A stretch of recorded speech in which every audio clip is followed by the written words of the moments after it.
नाज़िम मीरपुर ख़ास जे सिंधड़ी तालुक़े जे मुख़्तलिफ़ ॻोठनि मां 5 महीना गुज़रण जे बावजूद पाणी नेकाल न थी सघियो, जंहिं सबबि ज़राती घर तबाह थी विया आहिनि।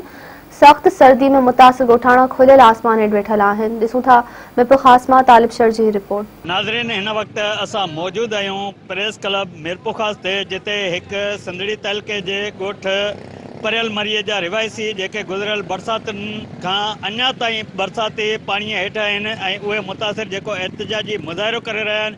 गुज़िरियल 4 महीननि खां उन्हनि जे ॻोठनि मां पाणी न निकिरी सघियो आहे। हिन वक़्त ताईं ज़िले इंतिज़ामिया को बि तर्क न वरितो आहे ऐं सख़्तु सर्दीअ में जेके उन्हनि जा मासूम ॿार आहिनि उहे हिन सर्दीअ में बीमार थी रहिया आहिनि। अचो त उन्हनि खां पुछूं हुननि जो छा चवणु आहे। जेके ॿार बच्चा सभु बीमार ऐं को निकिरण लॻस कोन्हे जो असीं शहर पर खणी उन्हनि खे रसूं ऐं बराए महिरबानी सां इहो पाणी जी नेकाली ॾिनो वञे, न त असीं 2 ॾींहंनि जो इंतज़ारी करे असीं रोड सिंधड़ी ते बिल्कुलु रोड ब्लॉक कंदासूं ऐं असीं इहे एहतियाज पंहिंजा कोन छॾींदासूं त असांखे इहा नेकाली न मिलंदो, गूंदियूं न लॻंदियूं ऐं असांखे रस्तो पाणी जो न मिलंदो त असांजा एहतियाज जारी रहंदा। असांजी तालुका सिंधड़ी जा रहवासी आहियूं। यूसी समारोह आहे जंहिंमें कंगल पलंगो ऐं सभु पाणी हेठि 6 खां 7 फुट पाणी आहे। ऑफिसरनि चूंडियल नुमाइंदनि एरीगेशन वारनि असांजे लाइ वाॻूं ऐं मांगर मछ धारे छॾिया। 6 खां 7 फुट पाणी घरनि में आहे। चेट बि न थियो, कती बि न थियो, अॻिते कती जो बि आसरो न आहे। असां ग़रीब खुले आसमान रोडनि ते वेठा आहियूं। असांजी केर बि अलाह खां मदद करण वारो न आहे। अलाह मदद आहे।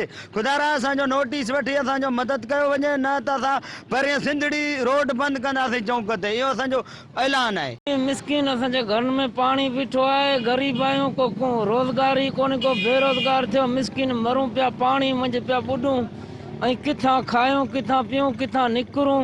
असां सां त वेदन लॻो पियो आहे। अॼु 2-3 महीननि खां असांजे घरनि में पाणी बीठो आहे। बाज़ार शहर बनियूं त उही तबाह आहिनि, पर असीं अटे लाइ परेशान आहियूं। हाणे केॾांहुं वञूं, रस्तो बि कोन्हे निकिरण लाइ। ऐं महिरबानी करे असांजे घरनि में पाणी कढायो वञे। पाणी असांजो जेको आहे पाणी जाम बीठो आहे। महिरबानी करे इहो पाणी कढायो कोशिशि। असीं मिसकिन माण्हू ग़रीब आहियूं, ॿुढा पिया आहियूं। महिरबानी करे पाणी कढायो, जेका जो मदद पुॼे असां करोसि। असां महिरबानी करे पाणी कढायो। ज़रूरत हिन ॻाल्हि जी आहे त सिंधड़ी तालुक़े जो जेको हीउ ॻोठ परियल आहे या उन भरपासे जा ॿिया ॻोठ आहिनि, उन्हनि में गुज़िरियल 4 महीननि खां बरसाति जो पाणी बीठल आहे ऐं ज़िले इंतिज़ामिया हिन वक़्तु ताईं पाणी न कढायो आहे। ऐं हिननि जो जेको सो आबादगार जेके आहिनि, बनियूं आहिनि, ज़मीनूं आहिनि, उहे त तबाह थी वियूं, पर घर बि तबाह थी विया। उन सां गॾोगॾु हींअर जेको सर्दीअ में ई खुलियल आसमान हेठि वेठल आहिनि ऐं मासूम ॿार बीमार थी रहिया आहिनि, त उन लाइ फौरी तौर ते सिंध हुकूमत समेत ज़िले इख़्तियारनि खे घुरिजे त हिननि खे पाणी के जो निकाल कराए ॾिनो वञे। तालिब शर, मेहरान TV, मीरपुर ख़ास।